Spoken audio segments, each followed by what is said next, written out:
Hi, everyone, and welcome to Tree-Nation's very first episode in a series of environmental talks. I'm Oriana from the Environment team, and I'm excited to share some reforestation stories with you. At Tree-Nation, we plan to fight climate change, and behind every tree, there are amazing people project leaders, planters, sponsors, and more. Today, we're going to talk to Ignacio Molina from our project in Bolivia, with whom we have planted almost 200,000 trees which have generated environmental impact in the Bolivian Amazon, as well as generated economic opportunities for local families. Ready? Let's jump in.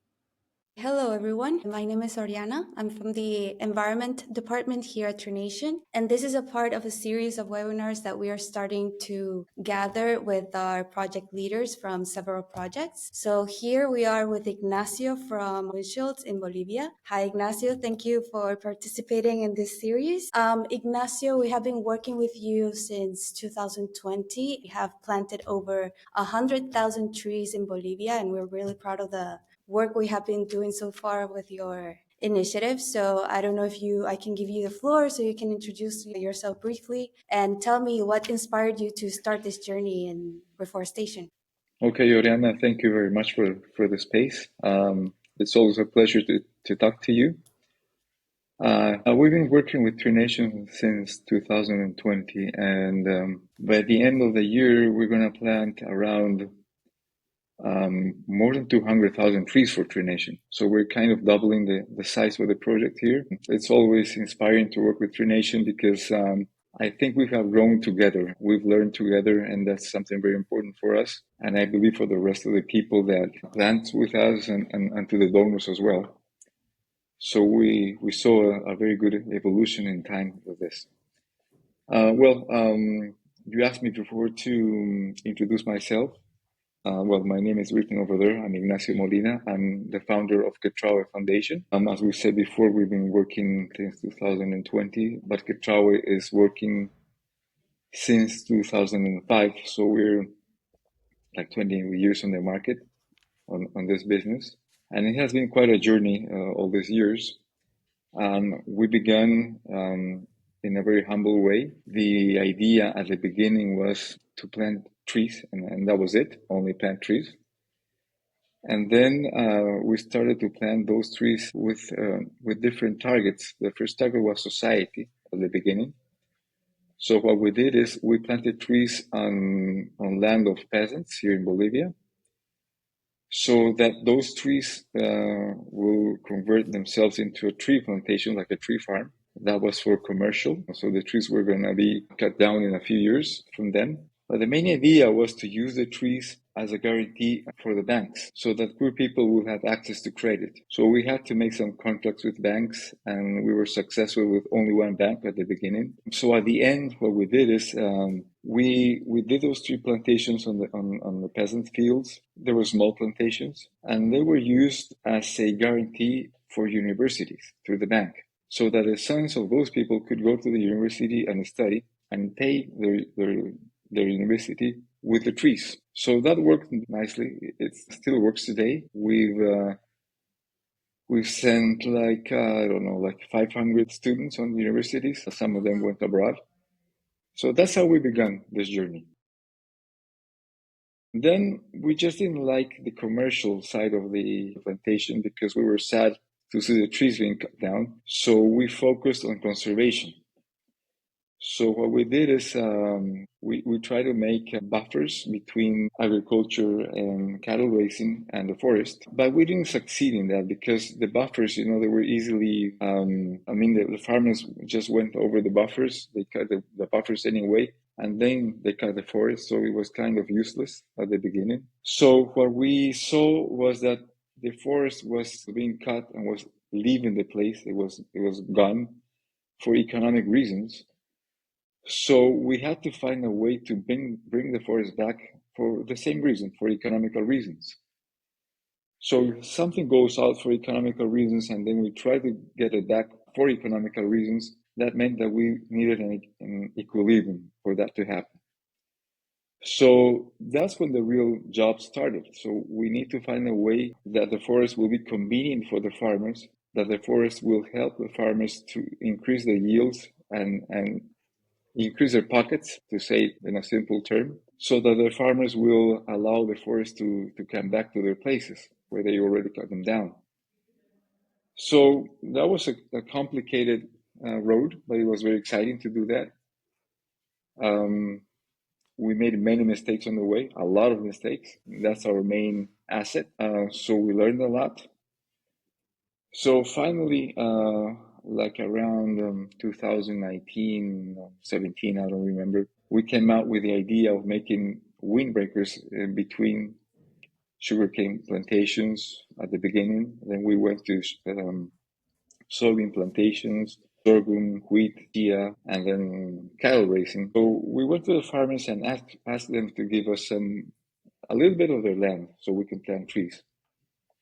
At the beginning, they saw us like Martians. They said, "Well, I don't think so. I need every inch of land to get my crops going." And we told them, "Well, look, if you give us like 5% of the land or 10% of the land where we can plant trees for you, then maybe you will get those 5% back in the short term." They kind of didn't believe us, but some did. So we started to work with two or three and to measure the impact of the windshields. And for our surprise and their surprise, it worked. And as we selected better species to each species has a different task on the windshield. We had to investigate each species. We try to have native species over there. So as we work with the species, the windbreakers or the windshields, however you want to call them, they started to work better and better. So the end product was a windshield or a windbreaker that will prevent soil erosion to begin with, because winds are pretty high in the region and they make this aeolic erosion, which affects like 3% or 4% of the land. So with the windbreakers, this aeolic erosion disappeared. So that was a plus. So now from the 10% of land they lost, now it's only 6%. That was something good. Then we found out that stopping the wind will make wheat and maize have a better yield by the end of the tenure. So for our surprise, the wheat and maize will had increased between 20%, 22% or so. So that was spectacular for them. So that was the start of all this. With sugar cane, we had a very yields like 12% more. With soybean, like 9% more. With sorghum, we went like up to 12 to 15% more. So that meant that the farmers could allow themselves to give us 10% of the land and have better yields. So now it was not 5% of the land, now it was 10% of the land. Okay, so that way we introduced back 10% of the forest that used to be over there, which is better than nothing. Since those windbreakers are very long, they converted themselves into a biodiversity highway. So, many animals, insects started to use this windbreaks as their home. Many species of birds came back again. And now you can see monkeys all over the place, turtles, all kinds of animals. And when we connected those windbreakers with the jungle itself, now you had a real nice impact. It was very, very good. It is very good. Then we realized that if we put tree species that will provide nitrogen to the field, for example, then the farmer will not only have better yields, but they will save money in fertilizers. If we introduce to the windbreakers more bees to pollinize, then the crops will grow much better. So we started to find a lot of functions into this. And finally, we found a very important one, which is health for the people. The thing is that we're talking about big extensions of land, and to fertilize all that, you need planes or drones, whatever you use. So when you fertilize that, or if you have something to fight, you got to fight with glyphosate, then you do that with a plane, with an airplane. And the wind will take the glyphosates to the jungle, will take the glyphosate to the towns, killing everything and harming the people around. So we found a species that will resist glyphosate and will tackle the glyphosates, and they will hold them within the field. So that was a huge plus, because not only we helped the health of the people around, but we prevented legal problems for the farmers, because when they put glyphosates, those glyphosates will drift away to the farm besides them, and they will kill the farm which is on the other side, and you'll have a fight. So now we have happy farmers over there with their windshields there, and we have health. We have biodiversity back again. We have healthy trees which are not going to be cut in time for conservation only. We have carbon sequestration over there. We have a social footprint. We have a water footprint. We have every footprint you want to have. So it's like a win-win for everyone. Yeah. So the next thing we have to take care of is of the entire economical chain of this. Who provides seeds? Who's going to plant the seedlings? Who's going to make the seedlings? Who's going to maintain the trees? Who's going to do everything in the entire chain? And the secret of this is that everyone in the chain wins money. Finally, money talks on the planet. So we decided to bring back the forest through money, through interest, and we've been successful in that sense.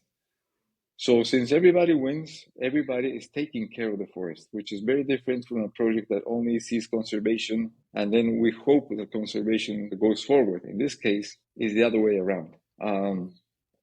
The people around have an economical reason for not to take out the forest away. So I think that's a very good achievement, a nice thing going on. It's a very charismatic project in that sense. And so we're there creating jobs and creating science, which is something we like very much.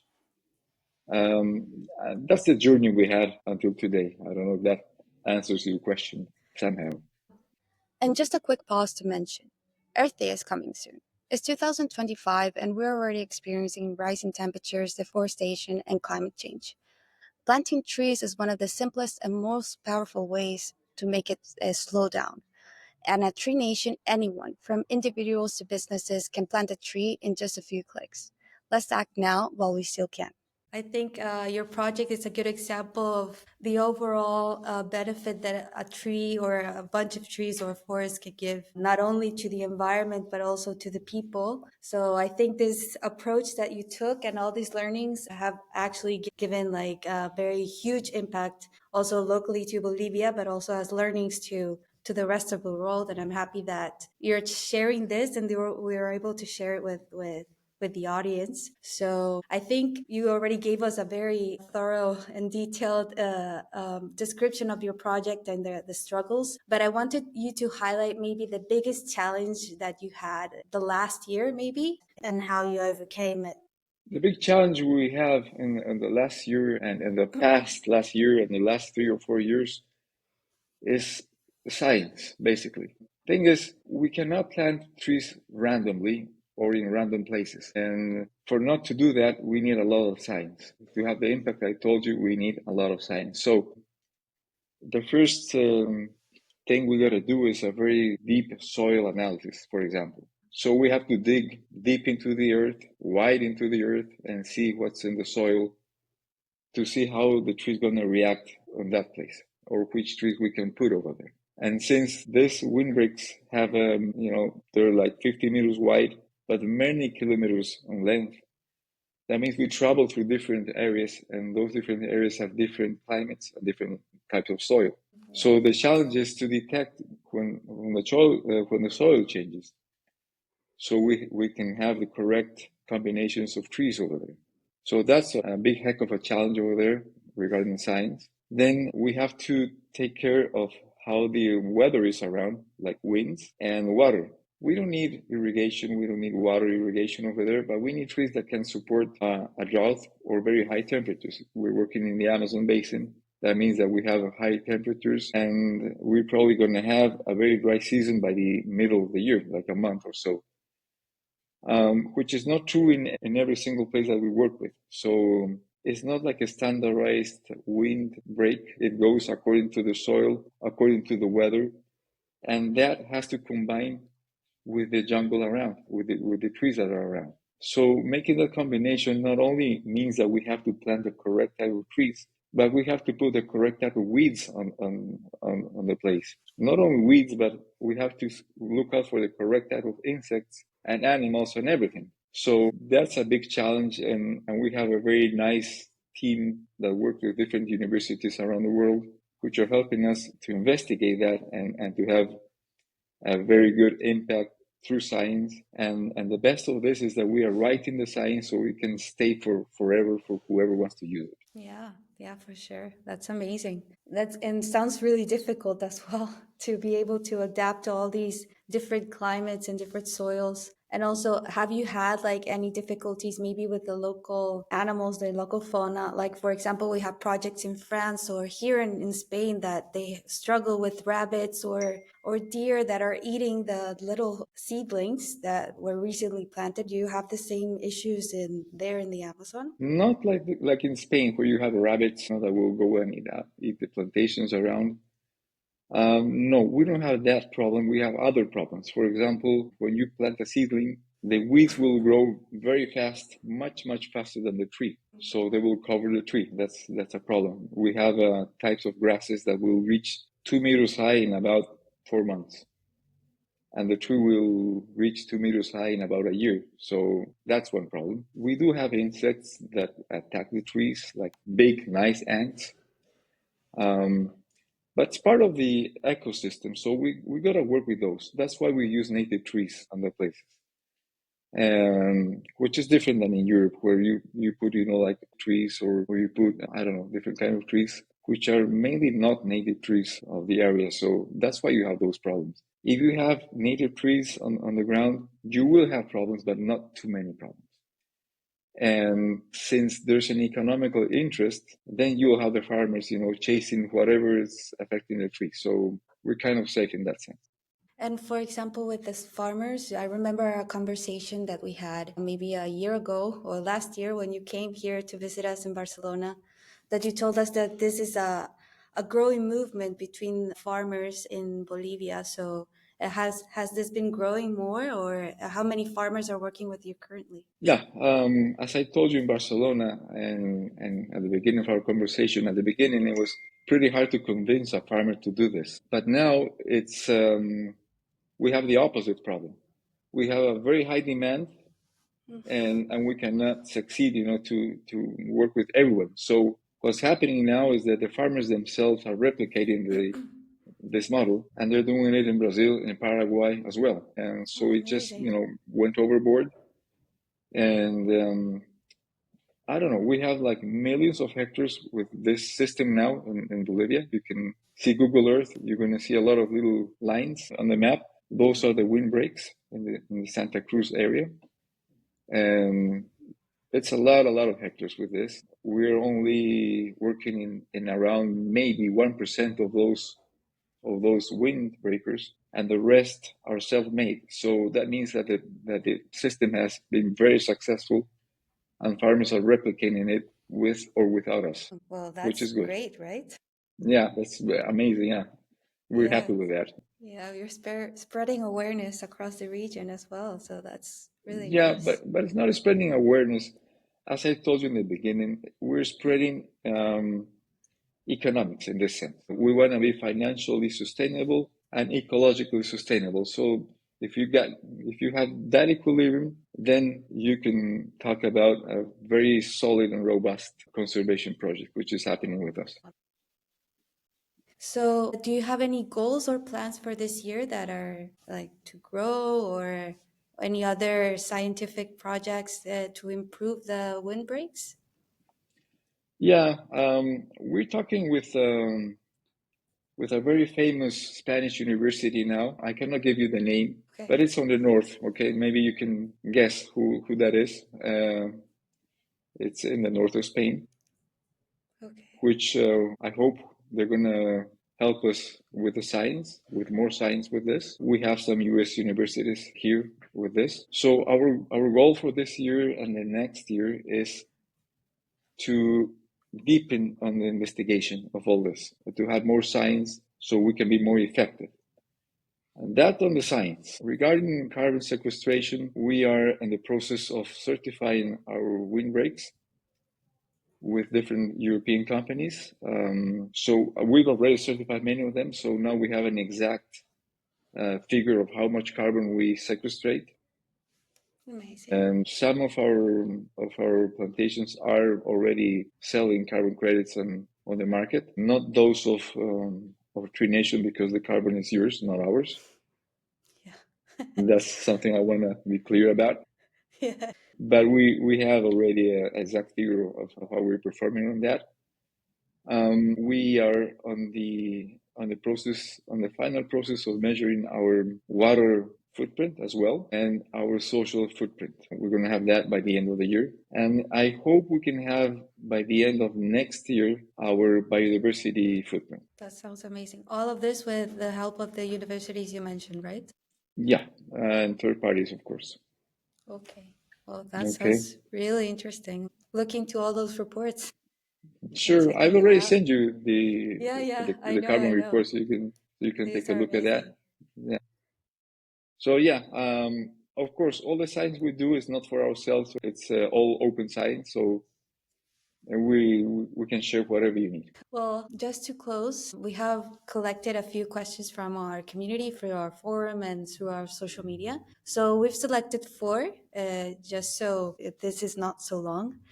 The first one is from from a social media. One person asked, once samplings are planted and established, can they survive on their own, or do they require long-term care? Yeah, it's a nice question, and it has a trick. Usually, when you see greenhouses where they produce seedlings, you're going to see very neat, nice greenhouses, very organized greenhouses. But if you look to our greenhouses, they're not neat and they're not organized at all. So what we're doing is when we're in the process of making a seedling, we make those seedlings right on the field so they get used to the field as well. So they're exposed to everything, to the weeds, to the insects, to everything. So the seedlings that go to the field, that actually go to the field and make it to the field are the strongest ones. So once we plant those, we have a survival rate over 92%, which is very good. And we need to take care of the trees until they're like about 1.5 meters high, which is like for a year or so. And then they just go for themselves. When we reach year number 5, we have 92% survival. Another question from our forum is, how do you incorporate technology into your work? Would you describe your approach as low tech, high tech, or no tech, and why? Well, there are many sides to that question. As I told you before, we use a lot of science. That means that we're high tech. But on the other side, on the greenhouse, we're very low tech, as I mentioned to you before. So we have a combination of all the spectrum. We have very low tech on one side, very high tech on the other end, and whatever you want on the middle. So it really depends on what stage of the planting process you want to look at. Another question from the forum is, what alternatives to plastic are you exploring for nurseries, plant protection, or soil covering? Do you use these methods or not? We don't use plastic covers in the greenhouse at all. We use trees. So we use the shade of the trees. When we make the seedlings, some of them come in a black plastic bag, which is made out of soybean. So it's a biodegradable plastic, if you wish. So we just put the plastic on the tree on the place, and it will biodegrade very very quickly. It's made out of soy, so it's not a. We don't use fossil origin. We don't use fossil origin plastic in that sense. And then we don't use plastic at all. And I think the last one that I think it's one of the most important ones. Can you share a memorable moment or success story from your reforestation efforts that really stands out or means something to you personally? Sure. Um, it's a big question. It's the Yeah. smile of the people. That's the most memorable moment. The smile of our brave women that work on the field when they have a job in a poor country like Bolivia, and when they see that by the end of the month they earn something more or something extra that they would have earned if the project wasn't there. So that smile on their faces when they see that they can send their kids to school, it's the best. That sounds really, really nice. Well, I don't know if you want to conclude or say anything else that you would like to share with our audience. Yeah, there are many things I could say. But I can tell the audience that with this partnership with Tree-Nation and Ketrawe, they can be confident that their money is going to the field and they're in good hands, especially with Tree-Nation. They have a very nice system of audits and making sure that the trees are being planted. So that's one of the big questions that donors have, is my money going to the field? Is my tree being planted or not? So with the systems that Tree-Nation has put in place for the field, I think the public can have confidence in that. And that's a message I think Tree-Nation has to get through to the people, because we're not here for anything other than planting the trees and making a better world. Of course, we need the money to do this, and of course, we need to survive with the money. But the money is wisely allocated, if that's what you want to know. We loved working with you. Almost 5 years of work together. I think it shows and demonstrates that we trust your work, and we know that you're making the huge effort there in Bolivia to create this movement of farmers and windshields or windbreaks, and how all this has given a lot of benefits economically, socially, and environmentally. So congrats on that. And we're always happy to hear your stories and hear how you are so passionate about what you do. And finally, well, thank you from Tree Nation. We're really happy that you joined this series of webinars, and we'll soon publish this video. And thank you very much for everything and for the time. And we'll speak to you soon. Okay, Oriana, it was a pleasure to be here. It's an honor always to talk to you and Tree-Nation, and to the people that follow Tree-Nation as well. I hope you all the best, and I think the huge effort is on your side, because if it weren't your actions, your donors, and whatever, all of this what I said, it just wouldn't be happening. So thank you very much from here, from the Amazon. Take good care of yourselves. Hope to talk to you soon, and I hope to visit you in Barcelona soon as well. Thank you so much. Or we Take can care. go there to Bolivia. I hope Yeah. you owe me a visit or two. Yeah, for sure. Yeah. Yeah. Well, All right. thank you, Ignacio. Thank you so much. See you.